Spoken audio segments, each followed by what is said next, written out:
Hi എല്ലാവർക്കും എൻ്റെ പുതിയൊരു വീഡിയോയിലേക്ക് സ്വാഗതം. ഇത് ഞായറാഴ്ചത്തെ വിശേഷങ്ങളാണ് കേട്ടോ. അരിയൊക്കെ അടുപ്പത്തിട്ടു. ഇന്ന് മോരൊഴിച്ച് കൂട്ടാൻ വയ്ക്കാമെന്ന് വിചാരിച്ചിട്ട് ഒരു വെള്ളരിക്ക പൊട്ടിക്കാൻ പോയതാണ്. വീട്ടിലുണ്ടായതാണ്. അത് നമ്മൾ ഈ വേസ്റ്റൊക്കെ കൊണ്ടുപോയി കളയില്ലേ, അങ്ങനെ തെങ്ങിൻ്റെ ചോട്ടിലുണ്ടായതാണ്. അപ്പം അതിലൊരെണ്ണം പഴുത്തു. അപ്പോൾ അത് പൊട്ടിക്കാമെന്ന് വിചാരിച്ചു. കിണറിൽ നല്ലോണം വെള്ളം ഉണ്ടായിരുന്നത് കേട്ടോ. നല്ല പൊക്കത്തിലേക്ക് വന്നത്. അതിപ്പോൾ ഒന്ന് താഴ്ന്നു. അതിൻ്റെ മുകളിലായിട്ടാണ് വാഴയുടെ കുല നിൽക്കുന്നത്. അപ്പോൾ ആ പൂവ് മുഴുവൻ അതിലേക്ക് വീഴുമായിരുന്നു. അപ്പോൾ എന്തായാലും അത് പൊട്ടിക്കാമെന്ന് വിചാരിച്ചു. അപ്പോൾ അത് ഉപ്പേരിയും വെക്കാമല്ലോ.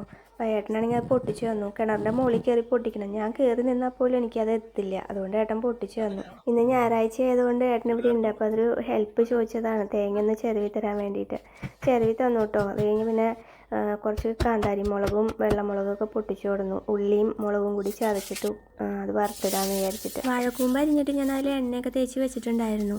ഉള്ളിയും മുളകും ഒന്ന് വഴന്ന് വന്നപ്പോൾ ഞാൻ അരിഞ്ഞു വെച്ചത് ഇട്ട് കൊടുത്തു. ലേശം ഉപ്പ് ഇട്ടു ഇളക്കിയിട്ട് അടച്ചു വെച്ചു. അത് ഒന്ന് വേവട്ടെ വിചാരിച്ചു. അപ്പോഴേക്കും ഞാൻ വെള്ളരിക്ക അരിഞ്ഞെടുത്തു. വെള്ളരിക്ക നല്ല ടേസ്റ്റ് ഉണ്ട് കേട്ടോ. വെറുതെ പച്ചയ്ക്ക് തിന്നാനും നല്ല രസമുണ്ട്. ചില വെള്ളരിക്ക ഒരു കയ്പ്പ് വരുമല്ലോ, ഇതിനങ്ങനെയൊന്നുമില്ല. ഞാൻ അരിഞ്ഞിട്ട് അതിലേക്കൊരു കായയുടെ പകുതി കഴിഞ്ഞ ദിവസം എടുത്തതിൻ്റെ ബാക്കി ഉണ്ടായിരുന്നു. അപ്പോൾ അതും കൂടി അരിഞ്ഞിട്ടു. 2 പച്ചമുളകും ഇട്ടു. മഞ്ഞൾപ്പൊടിയും മുളക് പൊടിയും ഉപ്പും കൂടി ഇട്ടിട്ട് ലേശം വെള്ളം ഒഴിച്ചിട്ട് അടച്ചു വെച്ച് വേവിക്കാൻ വെച്ചു. അതിൻ്റെ ഇടയിൽ ഞാൻ ഉപ്പേരിയുടെ ഇളക്കി കൊടുക്കുന്നുണ്ട്. അപ്പോൾ അതിലേക്ക് ലേശം തേങ്ങയും കൂടി ഇട്ട് കൊടുത്തു. എന്നിട്ട് അതൊന്ന് പൊത്തി വെച്ചിട്ട് അത് ജസ്റ്റ് 2 മിനിറ്റിൻ്റെ ആവശ്യമില്ലല്ലോ, അത് ഒന്ന് ഇളക്കി കൊടുത്തു. അത് സെറ്റായിട്ട് ഞാൻ മാറ്റി വെച്ചു.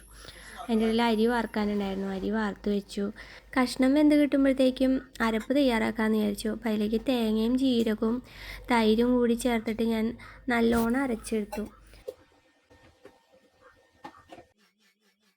അതിൻ്റെ ഇടയിൽ തുണി തോരയിടാനുണ്ടായിരുന്നു. കുറച്ച് വാഷിംഗ് മെഷീനിൽ കിടക്കുകയായിരുന്നു. അപ്പോൾ അതൊന്ന് വേഗം തോരയിടാമെന്ന് വിചാരിച്ചു. ഇപ്പോൾ നല്ല വെയിലുണ്ട്. ഒരു 7 മണി നേരത്തൊക്കെ മഴ പെയ്തായിരുന്നു. അപ്പോൾ ഞാൻ വിചാരിച്ചു ഇന്ന് ചിലപ്പോൾ ഇനിയിപ്പോൾ മഴയാവുമെന്ന്.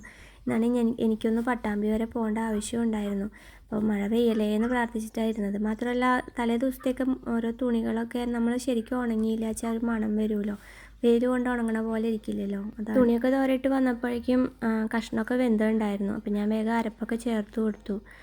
അത് ചേർത്ത് കൊടുത്ത് കറിവേപ്പില ഒന്ന് ഇട്ട് കൊടുത്തു. അത് കഴിഞ്ഞ് വറുത്തിട്ടു. കടുകും മുളകും ഉലുവയും കറിവേപ്പിലയും കൂടി വറുത്തിടുകയും ചെയ്തു. അത് കഴിഞ്ഞപ്പോൾ പിന്നെ പണികളൊക്കെ ഒരുവിധം കഴിഞ്ഞു. ഇപ്പോൾ നോൺ വെജൊന്നുമില്ല, കാരണം മോൾക്ക് പനി ഇപ്പോൾ ഒന്ന് മാറി വന്നിട്ടേ ഉള്ളൂ. ഒന്ന് ശരിയാവട്ടെ എന്ന് വിചാരിച്ചിട്ട് മീനൊന്നും വാങ്ങിയിട്ടുണ്ടായിരുന്നില്ല. അതുകൊണ്ട് വെജിറ്റബിൾ തന്നെയാണ് ഇന്നത്തെ.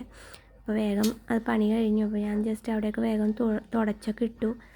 ഇത്രയേ ഉള്ളൂ ഇന്നത്തെ വിശേഷങ്ങൾ. എല്ലാവരും അപ്പോൾ സപ്പോർട്ട് ചെയ്യണം കേട്ടോ.